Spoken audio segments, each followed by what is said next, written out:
आज जर आपण पाहिलं तर शेतकऱ्यासाठी सर्वात आणि आनंदाची बातमी म्हणजे पेरणी। उन्हातानामध्ये मार्च महिन्याच्या गुढीपाडव्यापासून आज मे महिन्याच्या शेवट तारखेपर्यंत शेतकऱ्यांनी सकाळी सकाळी उठून एका हातात पाण्याची डबकी, दुसऱ्या हातात कासरा आणि खांद्यावर झोक घेऊन त्या शेतकऱ्यांनी उन्हातानात 2 महिने सारखं शेताची नांगरणी केली। मग त्या शेताची नांगरणी करून त्याचा शेवटचा पर्याय होता ती म्हणजे पेरणी। आणि आता 8 ते 10 दिवसावर शेतकऱ्याच्या तोंडावर पेरणी आलेली आहे। मग शेतकरी यात करणार तरी काय? सर्वात महत्त्वाचं म्हणजे पेरणी। मग पेरणी करण्यासाठी शेतकऱ्यांनी उसने पासने सावकाराकडून पैसे सुद्धा आणले आणि आता शेतकऱ्याच्या घरामध्ये बियाणं सुद्धा येऊन पडलं। शेतकरी आता आनंदात आहे।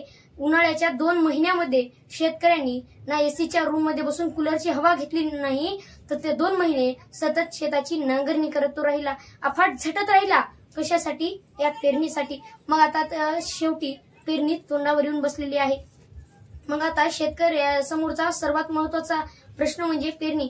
मग आता जर विजाचा कडकडाट झाला, जर अतिवृष्टी झाली, तर ते आलेलं सगळं पीक नापीक होऊन जाऊन ते पीक सगळं वाया जातं, तरी सुद्धा माझा जिगरबाज शेतकरी हाल सोडत नाही आणि ती पेरणी सोडत नाही। एक वेळाचं पीक वाया गेलं तर 72, पुन्हा पैसे काढू, व्याजासह पैसे परत करू, पण पेरणी पुन्हा करू ही जिगर बाळगून शेतकऱ्यांनी पुन्हा बियाणं आणेल आणि पेरणी करेल। कशासाठी? या जगाच्या काळजीपोटी। शेतकऱ्याला जर जगाची काळजी असेल तर आपल्याला त्या शेतकऱ्याची काळजी असू नये का?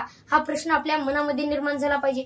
एखादी सरकारी कर्मचारी असेल तर 2 महिने त्याला नोकरीपासून सुट्टी मिळतो, पण आमच्या शेतकऱ्याला ती सुट्टी कधी मिळत नाही। हप्त्यातला रविवार शनिवार सुद्धा आमचा सरकारी कर्मचारी सुट्टी घेतो, पण माझ्या शेतकऱ्याला ती सुट्टी कधीच मिळत नाही। इतकं राब राबून त्या शेतकऱ्याला काय मिळालंय हा जर मनामध्ये प्रश्न आणला तर त्याला काहीच उरत नाही। एखादी कर्मचारी जर शेतीमध्ये गेला आणि तर आमचा शेतकरी त्याला फळभाज्या आणि बियाणं सुद्धा खूप सारं देतो। कशामुळं? कारण त्या शेतकऱ्याला जगाची काळजी आहे। मग आज आम्ही त्या शेतकऱ्याची का काळजी घेत नाही? शेतकऱ्यासमोर सर्वात महत्त्वाचं पहिलं संकट अतिवृष्टी, दुसरं संकट कीड लागणं आणि तिसरं संकट म्हणजे इथलं हे सरकार। इथल्या सरकारने येणाऱ्या काळात आमच्या शेतकऱ्याला त्याच्या पिकाला भाव द्यावे इतकी अपेक्षा व्यक्त करतो आणि आजचा हा व्हिडिओ इथंच थांबवतो। जय जवान जय किसान, धन्यवाद।